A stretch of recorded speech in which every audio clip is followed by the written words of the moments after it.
Alright, hello to all my guys, gals, and non-binary pals out there across the electrical ocean.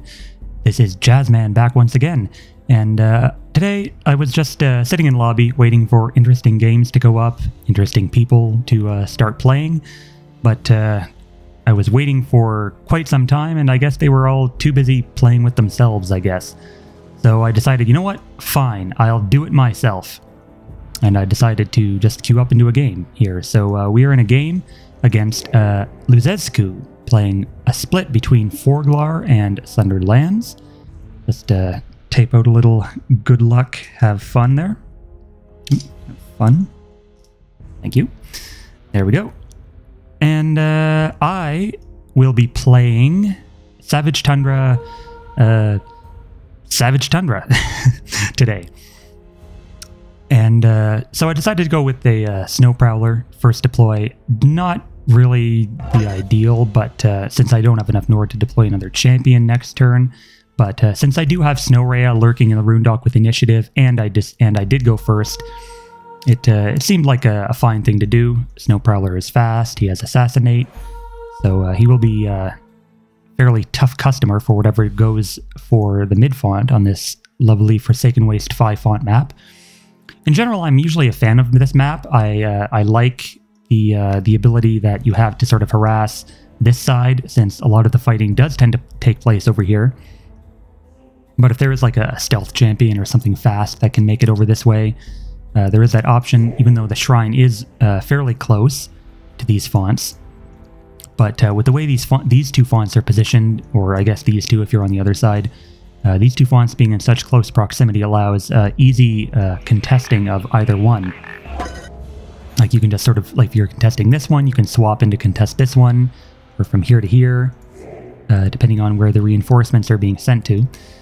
So we'll just move our little Snow Prowler along here. Nothing too crazy yet.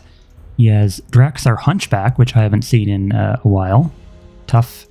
And the ever popular Enforcer, also with Tough and Leap. Nice and cheap for him as well. So we're just going to drop that Snow Rhea like we said we would. Grab our font with initiative. And then pass the turn back. Nothing else to really do there. So yeah, Sundered Lands, Forglar Swamp split. He is playing Marsh Song. So I'm not expecting an anti-spell deck at this point, since usually those decks wouldn't play Marsh Song. So no Tainted Statue, no Nora Pearls, thankfully. No Equip spam, no Relic spam. Although we could still be playing a lot of Relics or Equips, you never know. So yeah, we'll just see where this goes. A Boghopper Spitter coming down, that wonderful Poison 3. Thankfully, he will eventually lose that in the upcoming revisions patches. And now see, I could get in the font. And yeah, I'm just gonna amble on into that font, because why not? I have the AP too, and if Hunchback dares to contest, he'd have to use a Relic, and then I could just, you know, sort of exit the font. I'd have to worry about font eruptions, things like that. And let's see, what do we want? Boghopper Spitter. I'm thinking I want... I'm gonna go Sleeping Yeti here. More stealth. More ways to harass his fonts if I choose. I don't really have a good range champion yet. Frostfall Dragon is okay, but I mean he has Lethargic, so by the time he makes it over here, he's gonna be too slow basically. And if he doesn't contest this font with a Relic, I can deploy Frostfall Dragon down there.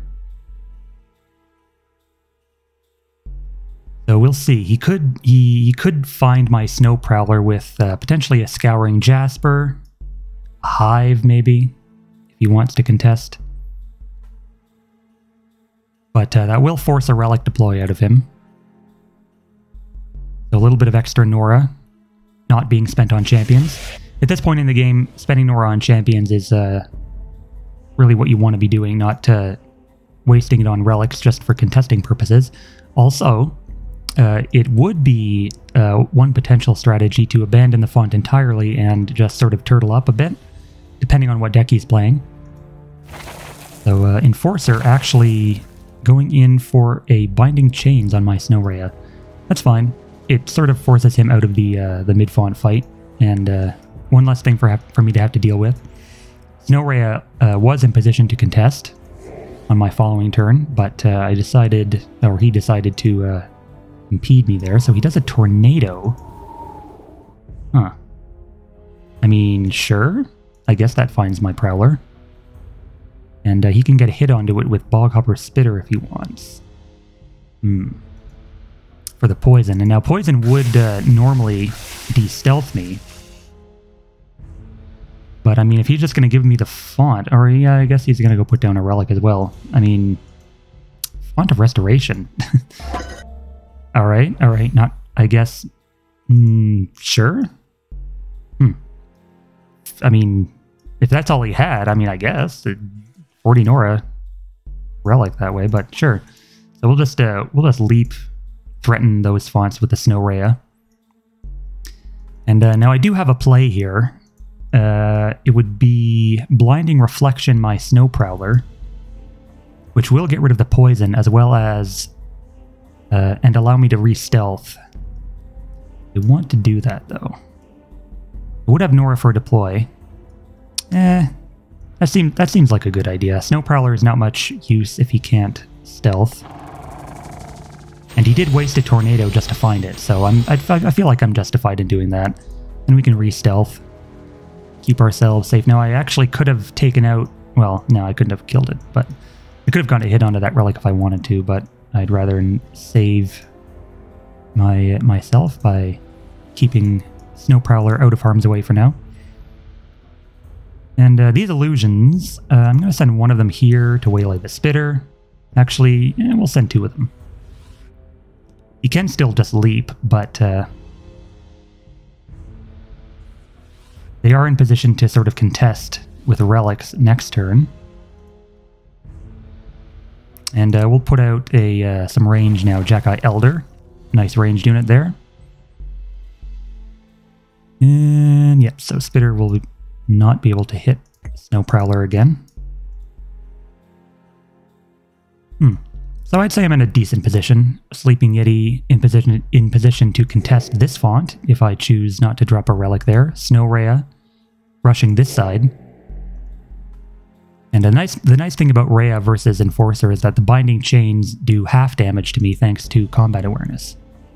So I'm perfectly fine sending Rhea into this font. Just basically pressuring his font as much as possible, which is something I like to do in a lot of my games. Just keep that pressure on, keep the Nora under, well, as far under my control as possible. Now, the Enforcer's Crushing Charge is on cooldown, so I don't have to worry about that. And if he leaps towards my font, I'd say I have a fairly stalwart defense here. I could deploy a Disciple or Defiant, as well as Frostfall Dragon, Slow. And yeah, so he's just actually going to retreat with the Hunchback. Can't take out an illusion yet. But, and neither can the Spitter, because he is... oh, well, actually, he does have mobility upgraded. I didn't notice that.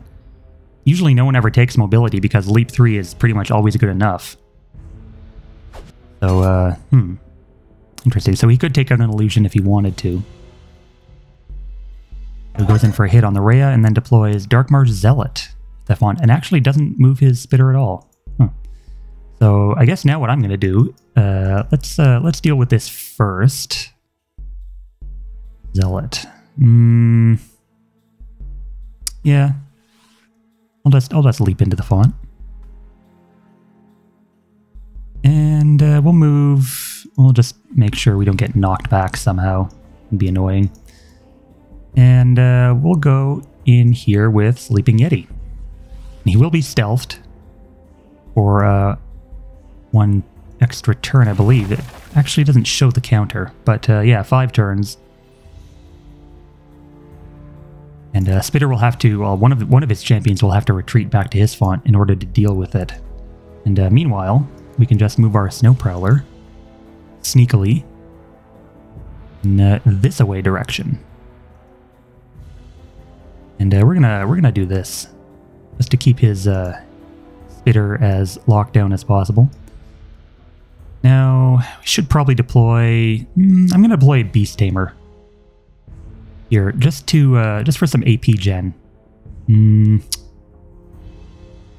Could deploy Banner and then nothing else. Now I'm gonna go for AP gen just to make sure that Elder is in contest or in double hit range next turn no matter what. So Sleeping Yeti still stealthed for his turn. Rhea in his other font, and now he's gonna, no matter what he contests with, he's going to have to use the Spitter, which will sap his AP.